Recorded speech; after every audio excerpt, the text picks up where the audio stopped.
வானொலியில் நீங்கள் கேட்டு ரசித்த தென்கட்சி கோ சுவாமிநாதன் ஐயா அவர்களின் கதைகள். ஒரு தடவை நாரதர் ஒரு தெரு வழியாக போய்கிட்டு இருந்தார். வழியில் ஒருத்தர் வேத சாஸ்திரம்லாம் படிச்சுக்கிட்டு உட்காந்துருந்தார். அவர் நாரதரை பார்த்து எங்கே போயிட்டுருக்குறீங்கன்னு கேட்டார். கடவுளை பார்த்துட்டு வரலாம்னு போயிட்டுருக்கிறேன் அப்படின்னார் நாரதர்.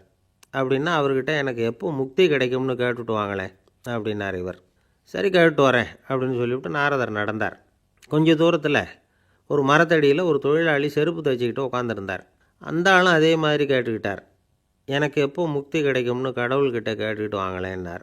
அவர்கிட்டையும் சரின்னு சொல்லிவிட்டு நாரதர் நேராக வைகுண்டத்துக்கு வந்து சேர்ந்தார். கடவுளை பார்த்தார்.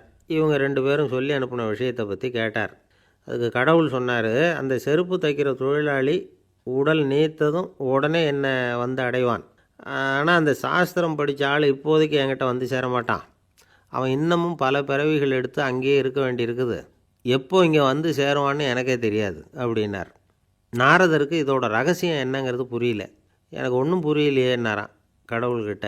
சீக்கிரம் புரிஞ்சுக்குவேன், நீ திரும்பி போகிறப்போ நான் இங்கே வைகுண்டத்தில் என்ன செஞ்சுக்கிட்டு இருக்கேன்னு கேட்டால், ஒரு ஊசியின் துவாரத்தில் ஒரு யானையை கோத்துக்கிட்டு இருக்கிறேன்னு அவங்கக்கிட்ட சொல்லு அப்படின்னார் கடவுள் சிரிச்சுக்கிட்டே. நாரதர் பூமிக்கு திரும்பினார். கடவுளை பார்த்தீங்களா, எப்படி இருக்கார் அப்படின்னு விசாரித்தார். வேத சாஸ்திரம் படித்தவர். ஓ பகவானா, அவர் யானையை ஊசியின் காதில் நுழைச்சிக்கிட்டு இருக்கிறார் பார்த்தேன்னார் நாரதர். ஊசி காதில் யானையா? அது எப்படி முடியும்? நீங்கள் சொல்கிறத நான் நம்ப மாட்டேன்னு விட்டார் அவர். சரி, இந்த ஆளுக்கு இறைவன் பேரில் நம்பிக்கை இல்லை அப்படிங்கிறத நாரதர் புரிஞ்சுக்கிட்டார். அடுத்தபடியாக அந்த தொழிலாளி இருந்த இடத்துக்கு போனார். இறைவனை பார்த்தீங்களான்னு கேட்டார் அவர். பார்த்தேன், ஒரு ஊசி துவாரத்தில் யானையை கோத்துக்கிட்டு இருந்தார் அப்படின்னு சொல்லிவிட்டு நாரதர் அந்த ஆள் முகத்தை கவனித்தார். அந்த தொழிலாளி இதை கேட்டுட்டு கொஞ்சம் கூட ஆச்சரியப்படலை. அவரால் முடியாத காரியம் கூட உண்டானார். என்ன இப்படி சொல்கிற, ஊசியின் துவாரத்தில் யானையை கோக்க முடியும்னு நீ நம்புறியா அப்படின்னு கேட்டார் நாரதர். நிச்சயமாக நம்புகிறேன்னார் அவர். அது எப்படி அப்படின்னு கேட்டார் இவர். இதோ பாருங்கள், நான் இந்த ஆலமரத்தடியில் தான் தினமும் உட்காந்துருக்கிறேன். தினமும் இந்த மரத்திலிருந்து எவ்வளவோ பழம் கீழே விழுது. இந்த பழத்தில் இருக்கிற ஒவ்வொரு விதையிலேயும் உள்ள ஒரு ஆலமரம் இருக்குது. ஒரு சின்ன விதைக்குள்ளே ஒரு பெரிய ஆலமரம் இருக்க முடியுங்கிறப்ப ஊசி துவாரத்தில் கடவுள் யானையை நுழைய வச்சாருங்கிறத ஒத்துக்கிறதுல என்ன கஷ்டம் இருக்குது அப்படின்னு ரொம்ப சர்வசாதாரணமாக பதில் சொன்னாராம் அந்த தொழிலாளி. நாரதர் யோசனை பண்ணார். இந்த தொழிலாளி வேத சாஸ்திரங்களையெல்லாம் படிக்கலைன்னா கூட அறிவுபூர்வமாக சிந்தித்து இறைவனை நம்புகிறான். அதனால தான் கடவுள் இந்த ஆளுக்கு சீக்கிரம் முக்தி கிடைக்கும்னு சொன்னார் அப்படிங்கிறத புரிஞ்சுக்கிட்டாராம். இந்த கதையில் வர்ற கடவுள், நாரதர், வைகுண்டம் இதெல்லாம் ஒரு பக்கம் இருக்கட்டும், ஒரு சின்ன விதைக்குள்ளே ஒரு பெரிய ஆலமரம் தூங்கிக்கிட்டு இருக்கு அப்படிங்கிற உண்மை, அந்தரத்தில் 1000 கிரகங்கள் சுற்றிக்கிட்டு இருக்குங்கிற உண்மை, இதெல்லாம் நாம் பார்த்துக்கிட்டு தானே இருக்கிறோம். இந்த உண்மைகள் அதிசயமாக நமக்கு தெரியறதுனால அதை நம்பாமல் இருந்துட முடியாது. இயற்கையை பரிபூர்ணமாக நம்புங்கள், அந்த நம்பிக்கையே நம்ம வாழ்க்கைக்கு ஆதாரம் அப்படிங்கிறத விளக்கிறதுக்காக தான் இந்த கதை. இந்த காலத்தில் நம்ம பிள்ளைங்களுக்கெல்லாம் இது மாதிரி நம்பிக்கை அதிகமாகவே இருக்குது. ஒரு நாள் ஒரு சின்ன பையன்கிட்ட கேட்டேன், ஏன்பா கடவுள் ஒரு பானைக்குள்ளே ஒரு யானையை நுழைய வச்சுட்டாருன்னு சொன்னால் அதை நீ நம்புவியா அப்படின்னு கேட்டோம். நம்புவேன் சார், அது ஒன்றும் பெரிய அதிசயம் இல்லைன்னா. எப்படிறான்னு கேட்டோம். எப்படின்னா அந்த பானை அந்த யானையை விட பெருசாக இருந்திருக்கும், அவ்வளவுதான் அப்படின்னு சொல்கிறான். ஒரு ஊரில் ஒரு ராஜா இருந்தார். அவர் அடிக்கடி காட்டுக்கு வேட்டையாட போவார்.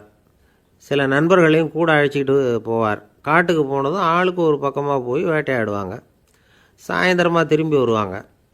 மறுநாள் அரண்மனையில் உட்காந்து ஒவ்வொருத்தரும் அவங்க அனுபவங்களையெல்லாம் சொல்லிக்குவாங்க.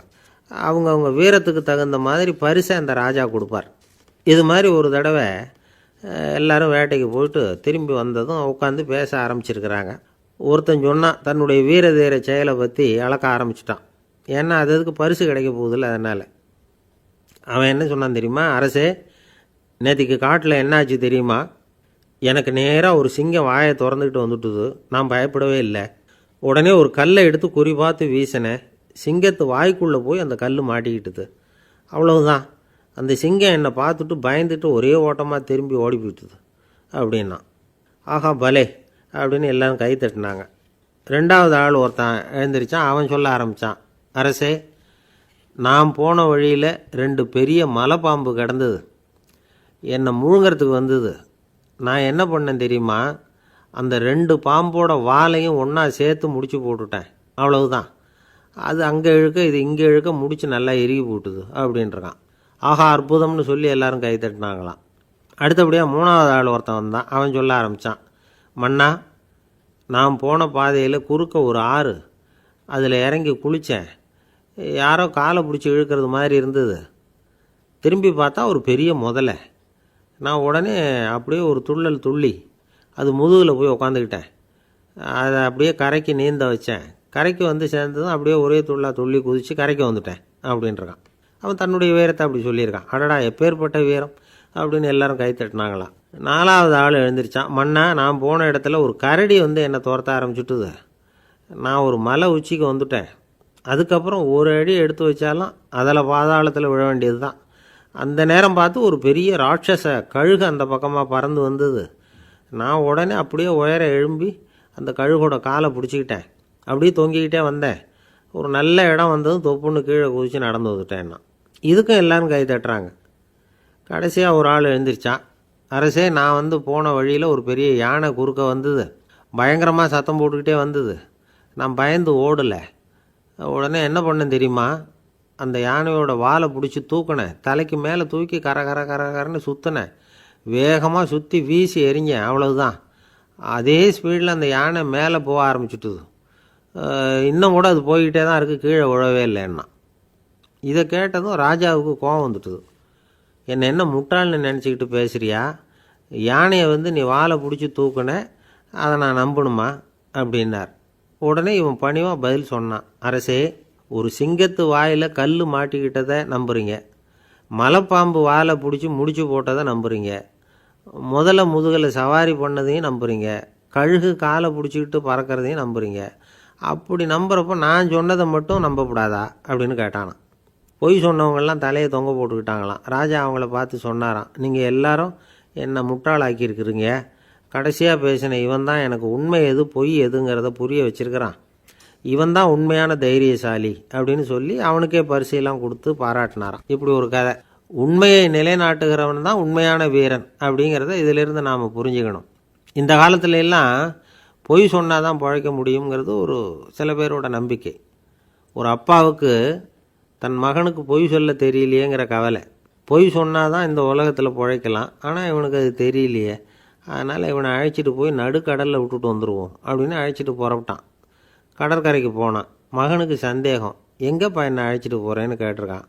கடலில் மீன் பிடிக்க கற்றுக் கொடுக்க போகிறேன் உனக்கு அப்படின்னானா. நான் ஏற்கனவே மீன் பிடிச்சிட்டேனேன்னானா இவன் மகன். எங்கே அதுன்னு கேட்டிருக்கான் அப்பங்காரன். சுட்டு சாப்பிட்டுட்டேன்ருக்கான் புள்ள. அப்பங்காரன் பார்த்தான், சரி நம்ம புள்ள பொழைச்சிக்கோ அப்படின்னு சொல்லி திருப்பி அழைச்சிட்டு வந்துட்டானான். ஒரு பெரியவர் உட்காந்துருக்கிறார். அவரை சுற்றி அவருடைய தோழர்கள் உட்காந்துருக்கிறாங்க. ஏதோ ஒரு முக்கியமான செய்தியை அவர் வந்து அவங்களுக்கு சொல்லிகிட்டு இருக்கிறார். அவங்களும் ஆர்வமாக கேட்டுக்கிட்டு இருக்கிறாங்க. இந்த சமயத்தில் யாரோ ஒரு ஆள் வேகமாக அங்கே வர்றார். வர்ற வேகத்திலேயே எனக்கு ஏதாவது உதவி செய்யுங்க அப்படின்னு கேட்டுக்கிட்டே வர்றார். கேட்குறது உதவி, ஆனால் குரல் வந்து மிரட்டுறது மாதிரி இருக்குது, அதட்டி கேட்குறது மாதிரி இருக்குது. இதை கேட்டதும் அந்த பெரியவர் ஆத்திரப்படலை, ஆனால் அவரை சுற்றி இருந்தவங்க ஆத்திரப்பட்டாங்க. இதை பெரியவர் கவனித்தார். கொஞ்சம் அமைதியாக இருங்கன்னார். வந்தவரை கூப்பிட்டார். அவருக்கு சில பொருள்களை கொடுத்தார். என்னங்க இப்போ உங்களுக்கு மகிழ்ச்சி தானே அப்படின்னார். ஆ அப்படின்னு அலட்சியமாக அவர் சொல்கிறார். நான் உங்களை நல்ல முறையில் நடத்தினேன்னா அப்படின்னு கேட்குறாரு அவர் மறுபடியும். அதெல்லாம் ஒன்றும் இல்லை அப்படின்னு சொல்லி அவர் சொல்லிகிட்டு இருக்கிறாரு. குரலில் வந்து கடுமை குறையில. சுற்றி இருந்தவங்களால் இதை பொறுத்துக்க முடியல. கோபத்தோடு அவரை நோக்கி நெருங்க ஆரம்பித்தாங்க. பெரியவர் அவங்களையெல்லாம் தடுத்து நிறுத்தினார். வந்தவரை வாங்க என்னோட அப்படின்னு சொல்லி அழைச்சிட்டு போனார். வீட்டுக்கு போனார். அங்கே போனதும் இன்னும் சில பொருள்களை எடுத்து அவர்கிட்ட கொடுத்தார். இப்போ திருப்தி தானே, நான் உங்ககிட்ட நல்ல முறையில் நடந்துக்கிட்டேனா அப்படின்னார். அவர் முகம் இப்போ தான் கொஞ்சம் மலர்ந்தது. ரொம்ப நன்றி, இறைவன் வந்து உங்கள் குடும்பத்துக்கு எல்லா நன்மைகளையும் செய்வான் அப்படின்னு சொன்னார். இதே வார்த்தைகளை என்னுடைய தோழர்கள்கிட்டே வந்து சொல்லிட்டீங்கன்னா அவங்க கோபம் தணிஞ்சிரும், வர முடியுமான்னார். கண்டிப்பாக வர்றேன் அப்படின்னாரு. மறுநாள் காலையில் அந்த இடத்துக்கு வந்தார். அதே மாதிரி சொல்லிவிட்டு அவர் போயிட்டார். தோழர்கள்லாம் ரொம்ப வியப்போடு பெரியவரை பார்த்தாங்க. அந்த பெரியவர் தான் நபிகள் நாயகம். அவர் சொன்னார், ஒருத்தன் ரொம்ப ஆசையாக ஒரு ஒட்டகத்தை வளர்த்துக்கிட்டு வந்தான். ஒரு நாள் அந்த ஒட்டகம் வந்து கயத்தை அறுத்துக்கிட்டு ஓடி போயிட்டுது. அக்கம் பக்கத்தில் இருக்கிறவங்கெல்லாம் அந்த ஒட்டகத்தை பிடிக்கிறதுக்கு முயற்சி பண்ணாங்க. அதை துரத்திட்டு ஓடினாங்க. ஒட்டகம் வந்து தாறுமாறாக ஓட ஆரம்பிச்சிது. இந்த சமயத்தில் ஒட்டகத்தை வளர்த்தவன் அங்கே ஓடி வந்தான். நீங்கள் அதை ஒன்றும் செய்ய வேணாம், விட்டுருங்க. அதோட சுபாவம் எனக்கு நல்லா தெரியும். அதை சுலபமாக என்னோடய வழிக்கு கொண்டுட்டு வந்துட முடியும். நான் பார்த்துக்கிறேன், விட்டுருங்கோ அப்படின்னா. எல்லாரும் விலகி போயிட்டாங்க. இவன் என்ன செஞ்சான் தெரியுமா? கொஞ்சம் புல்லை கையில் எடுத்துக்கிட்டு அந்த ஒட்டகத்தை நெருங்கினான். அவ்வளவுதான். அது ஓடி வந்து இவன் காலடியில் உட்காந்துக்கிட்டது. செல்லமாக அதை அப்படியே தடவி கொடுத்தான். முதுகில் ஏறி உட்காந்துக்கிட்டான். அது பாட்டுக்கு சாதுவாக நடந்து போகுது. இந்த கதையை நபிகள் நாயகம் தம்முடைய தோழர்களுக்கு சொல்கிறார். ஒட்டகத்தை மட்டும் இல்லை, சில மனிதர்களையும் கூட சில விதத்தில் அணுகி தான் அவர்களை வந்து சீர்திருத்த வேண்டியிருக்குது அப்படிங்கிறத அவங்களுக்கு உணர்த்தினார். இது ஒரு அழகான உளவியல் அணுகுமுறை. சில குடும்ப தலைவர்கள் கூட இந்த ஒட்டகம் மாதிரி நடந்துக்கிறது உண்டு. அப்புறம் அடங்கி போகிறதும் உண்டு. ஒரு குடும்ப தலைவர் காலையில் எழுந்திரிச்சதுலேருந்து சத்தம் போட்டு கத்திக்கிட்டு இருப்பார். பக்கத்தில் இருந்தவங்கெல்லாம் ஓடி போய் சமாதானம் பண்ணி பார்த்தாங்க. அவர் ஓயறது மாதிரி தெரியல. கடைசியில் அவர் மனைவி வந்தாங்க. நீங்கள் எல்லாம் விலகி போயிடுங்க, அவர் சுபாவம் எனக்கு தெரியும், நான் பார்த்துக்கிறேன் அப்படின்னாங்க. சரின்னு எல்லோரும் போயிட்டாங்க. சாயந்தரமாக வந்து பார்க்குறாங்க, அவர் சத்தம் இல்லாமல் ஒரு மூலையில் உட்காந்துருக்கிறார். ரொம்ப சாதுவா. ஆச்சரியமாக இருந்தது. என்னம்மா பண்ணீங்கன்னு கேட்டாங்க. அது ஒன்றும் இல்லைங்க, ஒரு வேளை சாப்பாட்டை நிறுத்தினேன், பட்னி போட்டேன், அவ்வளவுதான் அப்படின்னாங்க அந்த அம்மா. ஒரு ராஜா ஊரெல்லாம் சுற்றி பார்த்துட்டு வரலாம்னு ஒரு நாள் புறப்பட்டு போனார். ஒரு இடத்துல தறி நெசவு வேலை ரொம்ப மும்முரமாக நடந்துக்கிட்டு இருந்தது. ஒரு பெரியவர் தறியால் நெசவு வேலை செஞ்சுக்கிட்டு இருந்தார். பக்கத்தில் ஒரு அழகான பொண்ணு உட்காந்து நூலை சுற்றிக்கிட்டு இருக்குது. ராஜா அந்த பெரியவரை பார்த்து யார் இந்த பொண்ணுன்னு விசாரித்தார். ராஜா அப்படி கேட்டதும் அவருக்கு ரொம்ப பெருமையாக போயிட்டுது. ஏன்னா உட்காந்துருந்தது அவரோட மகள். அரசே, இது என்னுடைய மகள். இவ வேகமாக நூல் தெரிக்கக்கூடியவள். வைக்கோலை எடுத்து இவ தெரிச்சா கூட அது எல்லாம் பவுனிழையாக வெளியில் வரும் அப்படின்னு ஒரு ராசி இவளுக்கு அப்படின்னு ரொம்ப பெருமையாக ராஜா கிட்ட சொன்னார். ராஜா இதை கேட்டதும் அசந்துட்டார். அப்படியா, இவ்வளவு அழகும் சாமர்த்தியமும் உள்ள இந்த பொண்ணு என்னோட வரட்டுமே, இவளை என் மருமகளை ஆக்கிக்கிறேன் அப்படின்னார் ராஜா. அந்த பெரியவருக்கு ஒன்றும் புரியல. ஏதோ கொஞ்சம் பெருமையாக சொல்ல போவ அது இப்படி ஆயிட்டுதே அப்படின்னு கவலைப்பட்டார். இருந்தாலும் ராஜா பேச்ச தட்ட முடியுமா? மகளை அனுப்பி வச்சுட்டார். ராஜா அந்த பொண்ணை அரண்மனைக்கு அழைச்சிட்டு வந்தார். அங்கே ஒரு அறையில் வச்சு பூட்டி விட்டார். அந்த ரூமு நிறைய வைக்கோலை கொண்டாந்து போட்டு அடைச்சாங்க. 3 ராட்டைகள் வேறு வச்சுருந்தாங்க. நாளைக்கு பொழுது விடியறதுக்குள்ளே நீ இந்த வைக்கோலையெல்லாம் தங்க இழைகளாக மாற்றி காட்டணும். நாளைக்கு காலம்புறம் வந்து நான் இந்த அறை கதவை திறப்பேன். உன் தகப்பன் சொன்னது மாதிரி எல்லாம் தங்கமாக மாறி இருக்கணும், இல்லைன்னா நீ உயிர் தப்ப முடியாது அப்படின்னு உத்தரவு போட்டார். பாவம் அந்த பொண்ணு என்ன பண்ணும்? பகல் பூரா அழுதுகிட்டே உட்காந்துருக்குது. ராத்திரி பூராவும் தூக்கம் வரல. மறுநாள் அதிகாலை நேரத்தில் யாரோ கதவை தட்டுற சத்தம் கேட்டுது. பயந்துக்கிட்டே கதவை திறக்கிறா. திறந்து பார்த்தா வெளியில் 3 அவலட்சணமான பெண்கள். ஒருத்திக்கு வந்து கால் அகலமாக முறை மாதிரி இருக்குது, இன்னொருத்திக்கு கட்டை விரல் கரண்டி மாதிரி பெருசாக இருக்குது, 3ஆவது பொண்ணுக்கு உதடு தடித்து ரப்பர் மாதிரி தொங்கிக்கிட்டு இருக்கு. யார் நீங்கள், உங்களுக்கு என்ன வேணும் அப்படின்னு கேட்குது இந்த பொண்ணு. நாங்கள் உங்களுக்கு உதவி செய்கிறதுக்கு தான் வந்திருக்கிறோம் அப்படின்னு சொல்லி உள்ளே வந்தாங்க. உட்காந்தாங்க. கொஞ்ச நேரத்துக்குள்ளே உள்ளே இருந்த வைக்கோலையெல்லாம் தங்க இழைகளாக மாற்றி கொடுத்துட்டு போயிட்டாங்க. காலையில் ராஜா வந்தார், பார்த்தார். ஆகா பேஷுனார். இன்னும் கொஞ்சம் வைக்கோலை கொண்டாந்து அந்த ரூமில் போட சொன்னார். இந்த வைக்கோலையும் இன்றைக்கி தங்கமாக மாற்றிவிடு, நாளைக்கு மறுநாள் உனக்கும் இளவரசனுக்கும் கல்யாணம்னு சொல்லிவிட்டார். இன்றைக்கி ராத்திரி அந்த 3 பொண்ணுங்களும் வந்தாங்க. வைக்கோலை பொண்ணு இழைகளாக மாற்றினாங்க, புறப்பட்டாங்க. இந்த பொண்ணு அவங்க காலில் விழுந்து வணங்கினா. என் உசுரை காப்பாற்றினீங்க, உங்களுக்கு நான் என்ன கைமாறு செய்ய போகிறேன் அப்படின்னா. பயப்படாத, நீ விரும்பினா எங்களுக்கு ஒரு உதவி செய்யலாம். உன்னுடைய கல்யாணத்துக்கு நாங்கள் 3 பேரும் வரோம். நீ எங்களை வந்து வரவேற்று ராஜாக்கிட்டேயும் இளவரசர்கிட்டையும் நாங்கள் வந்து உன்னோட பெரியப்பா பொண்ணுங்கன்னு சொல்லி அறிமுகப்படுத்தி வை, நாங்கள் விருந்து சாப்பிட்டுட்டு போயிடுறோம் அப்படின்னாங்க. ரொம்பவும் சந்தோஷமாக சரின்னு ஒத்துக்கிட்டா. கல்யாண நாள் வந்தது. கல்யாணம் ரொம்ப கோலாகலமாக நடந்துக்கிட்டு இருக்கு.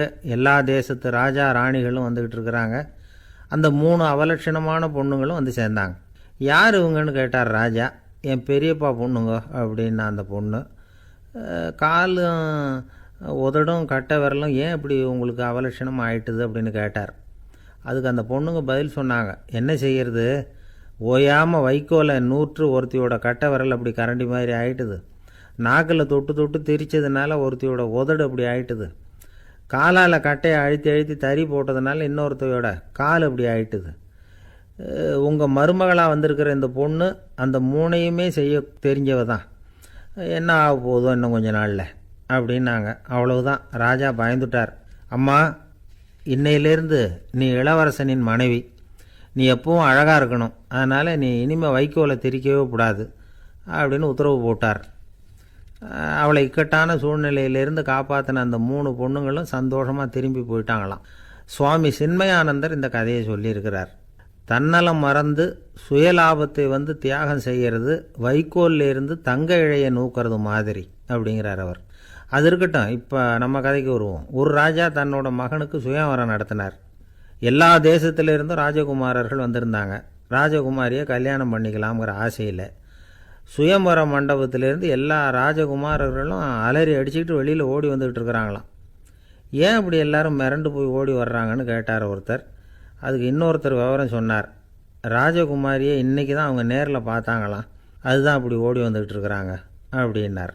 கங்கைக்கரை தோட்டம் பக்கத்தில் ஒரு ஆசிரமம், அங்கே ஒரு பெரியவர் தங்கியிருக்கிறார். அவர் தான் ராமகிருஷ்ண பரமஹம்சர்.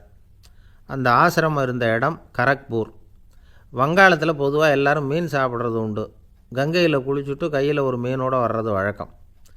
இவர் இருக்கிற இடத்துக்கு கங்கையில் படகு வழியாக வரணும். அப்படி தான் எல்லோரும் வருவாங்க. வர்றவங்கள ஒன்று கூட்டி ஆன்மீக விஷயங்களை பற்றி பேசிக்கிட்டு இருப்பார்.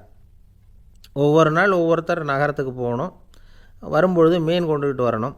அதுக்கு ஒரு அட்டவணையே உண்டு ஆசிரமத்தில். அது பிரகாரம் ஒரு நாள் சுவாமி யோகானந்தர் படகில் போனார். படகை செலுத்தினவங்க ராமகிருஷ்ணரையும் சுவாமி யோகானந்தரையும் மற்றவங்களையும் பித்தர்கள் அப்படின்னு சொல்லி ஏளனமாக பேசினாங்க. அவங்க என்ன பைத்தியம் பிடிச்சவங்க அப்படிங்கிறது மாதிரி. சுவாமி யோகானந்தருக்கு ரொம்ப மென்மையான இதயம். இவங்க இப்படி கண்ணாபின்னான்னு பேசுகிறத பார்த்தா மீனை வாங்கிட்டு திரும்புகிறப்போ என்ன நடக்குமோ அப்படிங்கிற பயம் வேறு வந்துட்டுது அவருக்கு. அவ்வளவு மென்மையானவர். இதை தெரிஞ்சுக்கிட்ட ராமகிருஷ்ணர், யோகானந்தா இங்கே வா அப்படின்னு கூப்பிட்டார். இவர் கண்ணீரை தொடச்சிக்கிட்டே கிட்ட போனார்.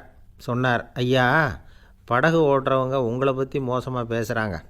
என்ன திட்டினா பரவாயில்ல, ஆனால் உங்களை அவங்க திட்டுறாங்க, அதை என்னால் தாங்கிக்க முடியல அப்படின்னார். இதை கேட்டதும் ராமகிருஷ்ணருக்கு கோபம் வந்துட்டு தான். என்னது, உன்னுடைய குருவை பற்றி அவங்க மோசமாக பேசும்பொழுது நீ சும்மா இருந்தியா, வெளியில் போ அப்படின்னு விட்டார்.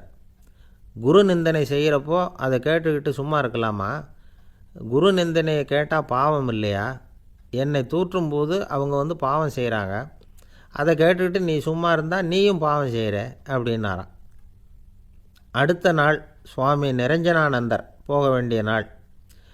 இவர் படகுல போகும்பொழுதும் அதே மாதிரி நடந்து தான். அவங்க மோசமாக பேச ஆரம்பித்தாங்க, திட்ட ஆரம்பித்தாங்க. அப்படி கேலி பண்ண ஒருத்தனை இவர் என்ன பண்ணார், பலார்னு கன்னத்தில் அரைஞ்சிட்டார். இன்னொருத்தனை கங்கையில் தூக்கி எறியறதுக்கும் தயாராகிட்டார். அதுக்கப்புறம் அவங்க யாரும் வாயை திறக்கலை. மீன் வாங்கிட்டு வர்றப்பவும் படகுல ஒரே அமைதி. அவ்வளவு பயம் அவங்களுக்கு. ராமகிருஷ்ணர் கூப்பிட்டு விசாரித்தார் என்ன நடந்ததுன்னு. இவர் சொன்னார், அவர் யோகானந்தா போகும்பொழுது என்ன நடந்ததோ அப்படியே தான் இப்போவும் நடந்தது. குரு நிந்தனை செய்கிறத கேட்டுக்கிட்டு நான் சும்மா இருப்பேனா, ஒருத்தனை அப்படியே அரைஞ்சுட்டேன், இன்னொருத்தனை ஆற்றுல தூக்கி போட்டுருவேன்னு பயமுறுத்தினேன், அவ்வளவுதான் அப்படின்னாராம். இப்போவும் ராமகிருஷ்ணருக்கு கோபம் வந்துட்டு தான். என்ன இது, அணியறது காஷாயம், இருக்கிறது ஆசிரமம், உனக்கு இவ்வளவு கோபம் வந்ததுன்னா அப்புறம் என்னத்துக்கு ஆசிரமத்தில் இருக்கணும், பிரம்மச்சாரி எப்பவும் அமைதியாக இருக்கணும் அப்படின்னு அறிவுரை சொன்னாராம் ராமகிருஷ்ணர். அப்போ இவர் கேட்டாராம், ஏங்க அவருக்கு ஒரு விதமான அறிவுரை சொன்னீங்க, எனக்கு வேறு விதமாக அறிவுரை சொல்கிறீங்க, இதில் எது உண்மை அப்படின்னு கேட்டிருக்கார்.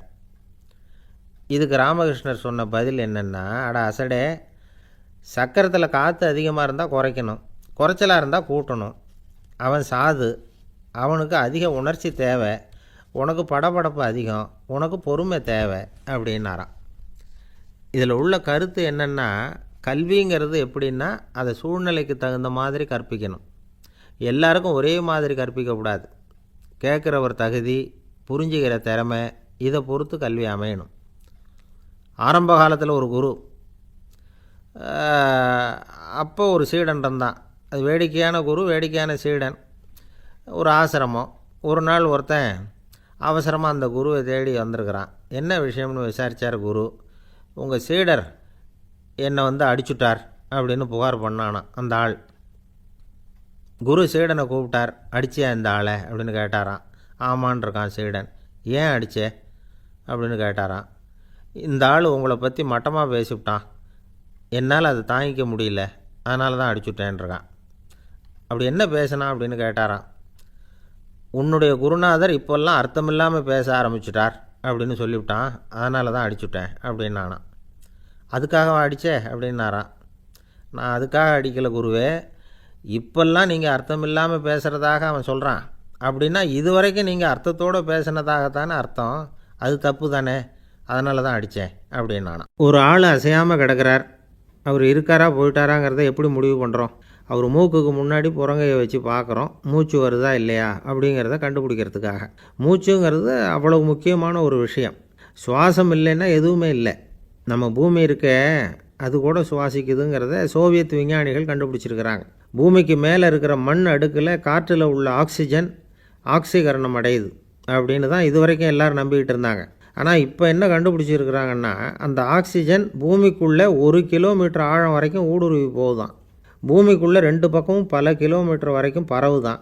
பூமிக்குள்ளே இருக்கிற நீர்நிலை அடுக்குகள் தான் நுரையீரல் செய்கிற வேலையை செய்யுதான்.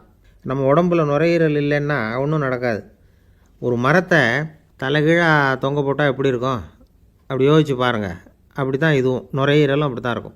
வலது பக்கம் ஒன்று, இடது பக்கம் ஒன்று. வலது பக்கம் நுரையீரல் கொஞ்சம் பெருசாக இருக்கும், நுட்பமான நரம்பு குழாய்கள் அதில் இருக்கும். கோடிக்கணக்கான நுண்ணிய குழாய்களை வச்சுக்கிட்டு தான் அது வேலை செய்யுது. 25 கோடி குழாய்கள் இருக்கும். அதை அப்படியே முழுசாக பிரித்து பரப்புனா ஒரு டென்னிஸ் கோர்ட்டில் பாதி பரப்பளவு இருக்குமா. நுரையீரல் நிறம் கருஞ்சிவப்பு தான். புகை அதிகமாக உள்ளே போச்சுன்னா அது கருப்பாயிடுது. காற்றுல உள்ள பிராணவாயுவை இது இழுத்து எடுத்துக்கிட்டு ரத்தத்தை சுத்தப்படுத்துகிற முக்கியமான வேலையை இது செய்யுது. அசுத்த காற்றை வெளியில் அனுப்பி வச்சுருது. ஒருத்தர் வேகமாக ஓடி வரார், அவருக்கு மூச்சு இறைக்கும். பயங்கரமாக எதையாவது பார்த்து விடுறார், உடனே மூர்ச்சை ஆகிடுவார். இது மாதிரி சமயங்களில் வேறு எந்த தூண்டுதலும் இல்லாமல் நுரையீரல் தானாகவே இயங்கும். இப்படி ஒரு அவசியம் ஏற்படுறப்போ இயக்கத்தை தூண்டி விடுற முக்கியமான இணைப்பு மூளைக்கு கீழே முதுகு எலும்புக்கு மேற்பகுதியில் இருக்குது. அது உடனே சுவாசத்துக்கு அவசர உதவியை கொடுக்குது. இப்போ ஒருத்தர் பேசாமல் உட்காந்துருக்கார். இந்த சமயத்தில் அவருக்கு 1 பங்கு காற்று தேவைப்படுதுன்னு வச்சுக்கோங்க. அவர் எழுந்திரிச்சு நடக்கும் பொழுது 1.5 மடங்கு தேவைப்படும். ஓடினார்னா 3 மடங்கு தேவைப்படும். படுத்துருக்கிறப்ப 1/2 மடங்கு தான் தேவைப்படும். இதுக்கு நிமிஷத்துக்கு 16 தடவை மூச்சு விட்டாகணும். இப்படி சாதாரணமாக உள்ளே இழுக்கிற காற்று கொஞ்சம்தான் இருந்தாலும் இது மாதிரி 8 மடங்கு காற்றை உள்ளே இழுத்து வச்சுக்கிற சாமர்த்தியம் நுரையீரலுக்கு இருக்குதான்.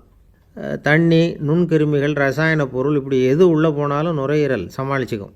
30 வருஷமாக விடாத புகை பிடிக்கிறவர் தொடர்ந்து உள்ளே அனுப்பி வைக்கிற புகையை கூட சமாளிக்குதுன்னா பார்த்துங்களேன். உள்ளே போகிற புகை நுட்பமான சுவாச முடிச்சுகளை அழிச்சு விடுது. கறி புகை அது மேலே படிஞ்சு உபயோகம் இல்லாமல் பண்ணிவிடுது. ஆனாலும் தேவைக்கு அதிகமாக 8 மடங்கு கூடுதலாக சுவாச முடிச்சுகள் நம்ம உடம்புக்குள்ளே இருக்கிறதுனால சமாளிக்க முடியுது. சமாளிக்க முடியலன்னா சில சமயம் மூச்சு திணறும். அதை ஒரு எச்சரிக்கையாக எடுத்துக்கிட்டு புகை பிடிக்கிற பழக்கத்தை விட்டுடணும், அதுதான் நல்லது. ஆனால் அப்படி யார் விடுறது? இணை பிரியாத 2 நண்பர்கள் இருந்தாங்களாம். 2 பேரும் விடாமல் சிகரெட்டு குடிக்கிறவங்க. அதில் ஒருத்தன் செத்து போட்டான். இன்னொருத்தன் அதுக்கப்புறம் 2 சிகரெட்டாக குடிக்க ஆரம்பித்தானான். ஏன் இப்படி பண்ணுறேன்னு கேட்டிருக்காங்க. நான் ஒரு சிகரெட்டு தான் குடிக்கிறேன், செத்து போன என்னுடைய ஃப்ரெண்டு இருக்கானே செத்து போனவன், அவனுக்காக இன்னொரு சிகரெட்டு குடிக்கிறேன் அப்படின்னு நானான். இது ரொம்ப ஆபத்து, விட்டுடு அப்படின்னு சொல்லியிருக்காங்க. சரின்னு ஒத்துக்கிட்டான். ஆனால் அதுக்கப்புறமும் ஒரு சிகரெட் வீதமாக குடிச்சிக்கிட்டே இருந்தான். சிகரெட்டு பழக்கத்தை நீ இன்னும் விடலையான்னு கேட்டாங்களாம். அந்த பழக்கத்தை நான் எப்போவோ விட்டுட்டேன், இப்போ நான் குடிக்கிறது என் ஃப்ரெண்டுக்காக அப்படின்னு நானான். இவங்கெல்லாம் எப்படி திருந்துறது? என்னை விட யோக்கியம் இந்த உலகத்தில் வேறு யாரும் இல்லை சார் அப்படின்னார் ஒருத்தர். அவரை விட அயோக்கியன் வேறு யாரும் இருக்க முடியாதுங்கிற முடிவுக்கு கேட்டவங்க வந்துட்டாங்களாம். மனுஷனுக்கு இருக்கிற ஒரு மிகப்பெரிய குறையே தன்கிட்ட இருக்கிற குறை அவனுக்கு தெரியாமல் போகிறது தான். ஆனால் அடுத்தவங்ககிட்ட இருக்கிற குறை அவனுக்கு தெளிவாக தெரிஞ்சிடும். ஒரு ஒட்டகம் ஒரு கொக்கை பார்த்து ஒரு கேள்வி கேட்டு தான். என்ன கேள்வி தெரியுமா? உன் கழுத்து ஏன் இப்படி வளைஞ்சி போயிருக்குது அப்படின்னு கேட்டிருக்கு. இதுக்கு உடம்பே வளைச்சல். இது போய் கொக்கை கிண்டல் பண்ணுது. இன்றைக்கி மனித சுபாவமும் கிட்டத்தட்ட இப்படி தான் இருக்குது. இந்த உலகத்தில் குறையில்லாத மனிதர்கள் யாரும் கிடையாது, நாம் உள்பட அப்படிங்கிறத முதல்ல நாம் நல்லா புரிஞ்சுக்கணும். ஒரு ஊரில் ஒரு விற்பனை நிலையம் இருந்தது. செல்ல பிராணிகளை விற்பனை செய்கிற நிலையம் அது. நாய், கிளி, பூனை இப்படி நிறைய வச்சு விற்பனை பண்ணிகிட்டு இருக்கிறாங்க. நாய்க்குட்டி விற்பனை செய்கிற பகுதியில் ஒரு சிறுவன் நின்றுக்கிட்டு இருந்தான். விற்பனை செய்கிற ஆளுகிட்ட விலை கேட்டுக்கிட்டு இருந்தான். அதோ இருக்குதே அந்த நாய்க்குட்டி என்ன விலை அப்படின்னு கேட்டானா. 1000 ரூபா அப்படின்னாரான். சரி அது வேணாம், இது என்ன விலைன்றிருக்கான். 500 ரூபா அப்படின்னாரான். இந்த சின்ன பையன் கையில் வச்சுருந்தது வெறும் 50 ரூபா தான். அதனால் இதை விட குறைச்சலாக கிடைக்குமான்னு பார்த்துருக்கான். அந்த கடையில் ஒரு மூலையில் சரியாக கவனிக்கப்படாமல் ஒரு நாய்க்குட்டி படுத்து கிடந்தது. பாவமாக கத்திக்கிட்டு இருந்தது. அதை பார்த்ததுமே இவனுக்கு அது ரொம்ப பிடிச்சி போச்சு. உடனே அந்த கடைக்காரரை பார்த்து, அதுவும் அந்த மூலையில் படுத்து கிடக்குதே அந்த நாய்க்குட்டி என்ன விலை அப்படின்னு கேட்டிருக்கான். தம்பி, அது ஒரு கால் ஊனம், அதனால் அது உன்னோட குதித்து விளையாடவோ ஓடுறதோ அதால் முடியாத காரியம் அப்படின்ட்டுருக்கார் அவர். அது தெரிஞ்சுதாங்க கேட்குறேன், அதோட விலை என்ன அதை மட்டும் சொல்லுங்களேன் அப்படின்ட்டுருக்கான். தம்பி, இது கால் ஊனம் உள்ள ஒரு நாய். இதை போய் காசு கொடுத்து வாங்கிறதுக்கு யாராவது பிரியப்படுவாங்களா? இதை நான் உனக்கு இலவசமாகவே தர்றேன், எடுத்துகிட்டு போ அப்படின்னாரான். இதை கேட்டதும் அந்த சிறுவனுக்கு கோபம் வந்துட்டு தான். நீங்கள் ஒன்றும் சும்மா கொடுக்க வேணாம், இந்தாங்க 50 ரூபா, இதை வச்சுக்கிட்டு நாய்க்குட்டியை கொடுங்க அப்படின்ட்டுருக்கான். அவருக்கு ஒன்றும் புரியல, ஆச்சரியமாக இருந்தது. சரின்னு பணத்தை வாங்கிட்டு நாய்க்குட்டியை தூக்கி கொடுத்தார். அந்த சிறுவன் அந்த நாய்க்குட்டியை 2 கையாலையும் வாங்கினா, மார்போடு பிரியமாக சேர்த்து அணைச்சிக்கிட்டான். தெருவில் இறங்கி நடக்கிறான். அப்படி நடக்கும்பொழுது தான் பார்க்குறார், கடைக்காரர் ஆச்சரியமாக அவனை பார்க்குறார். அப்போ தான் அவருக்கு ஒரு விஷயம் புரியுது. அந்த சிறுவன் தெருவில் நாய்க்குட்டியை மார்போடு அணைச்சிக்கிட்டு விந்தி விந்தி நடந்து போய்கிட்டு இருக்கிறான். ஆமாம், அவனுக்கும் ஒரு கால் ஊனம். இந்த நாய்க்குட்டியை யாருமே வாங்க மாட்டாங்கன்னு நினச்சிக்கிட்டு இருந்தார். குறையுள்ள அதுக்கும் ஒரு எஜமானன் கிடச்சிட்டான். அதனால் ஊனம் ஒரு குறை இல்லை அப்படிங்கிற உண்மையை அந்த கடைக்காரர் புரிஞ்சுக்கிட்டாரான். நம்மால் ஒருத்தர் கொஞ்சம் வயசானவர், எழுந்திரிச்சு சரியாக நடக்க முடியாது, சாய்வு நாற்காலியிலேயே எப்பவும் உட்காந்துருப்பார். அவர் தனக்கு துணையாக ஒரு நாயை பக்கத்தில் வச்சுருந்தார். அதுவும் ரொம்ப வயசான ஒரு நாய், எழுந்திரிக்கவே சிரமப்படும், நடக்கவும் முடியாது. அவர் பக்கத்துலேயே இதுவும் சோர்ந்து போய் படுத்து கிடக்கும். அந்த பெரியவரை பார்க்க வந்த ஒருத்தர் கேட்டார், ஏங்க, ஒரு சின்ன பையனை உங்களுக்கு துணையாக வச்சுக்கப்படாதா? இந்த நாயை உங்களுக்கு பாதுகாப்பாக வச்சுருக்கிறீங்களே, உங்களுக்கு ஒரு ஆபத்துன்னா இது எப்படி உங்களுக்கு உதவ முடியும் அப்படின்னார். அப்போ அவர் சொன்னாராம், எனக்கு ஒரு ஆபத்துன்னா அந்த சமயத்தில் இந்த நாய் என்னை தனியாக விட்டுட்டு ஓடி போயிடாமல் இருக்கணும்ல, அதுக்காக தான் இதை நான் வச்சுருக்கிறேன் அப்படின்னாராம். வங்க நாவலாசிரியர் சரத் சந்திரர் ஒரு நண்பர் அவர்கிட்ட வந்தார். வழக்கமாக எல்லா எழுத்தாளர்கள்கிட்டையும் கேட்குற ஒரு கேள்வியை கேட்டார். நீங்கள் எழுத்துத்துறைக்கு வந்தது எப்படி? இதுதான் கேள்வி. அதை தெரிஞ்சு என்ன பிரயோஜனம்னார் சரத் சந்திரர். சும்மா சொல்லுங்களேன், தெரிஞ்சுக்கிறேன் அப்படின்னார் வந்தவர். சரி சொல்கிறேன்னு ஆரம்பித்தார். நான் ரங்கூனில் வேலை பார்த்துக்கிட்டு இருந்தேன்.